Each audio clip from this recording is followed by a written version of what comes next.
Hello po mga boss, magandang tanghali po. Ano po? Ayan po, natapos na po namin yung gutter, yung bubong namin, mga boss. Nagbubulkasil na lang po si Emil. Pang D12 po namin ngayon. Pang 12 days natin ngayon, di ba Mel?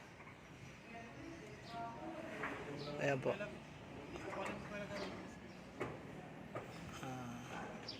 Ang 12 days namin mula po nung giniba. Ayan si Rodel, nag-text screw na lang. Tapos na po yung saklob namin. Ayan po. Pinukumpleto na lang po yung mga screw niyan, mga boss. Dito po sa side, pag nakaharap ka sa bahay, ito po yung gutter niya. Maayos na po yan. Ano po? Yan. Ito naman po, ayan, ginagawa po ni Emil, ibinubulkasil na lang. Silyado na yan mga boss. Ayan yung gutter niya, yung pinaka-flashing po niya, naka-grinder po yan dun sa pader ng kapitbahay.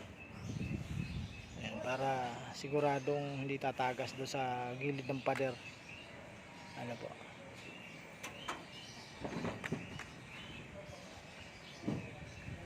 Ayan, ito bagong yero po kasi ito.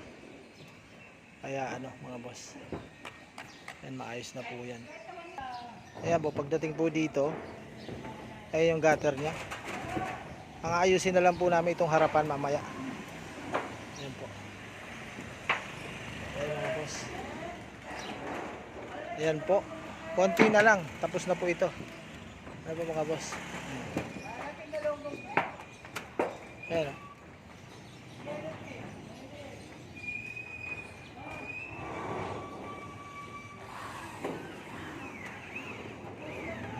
Yan po yung harap, gutter. Tres agwas siya.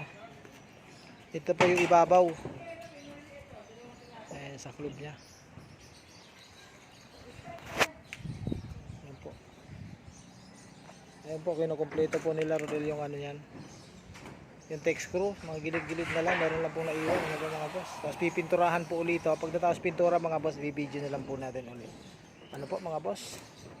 Ayan po boss, malapit na po. Konting tindot na lang itong bubong, ay kumpleto na.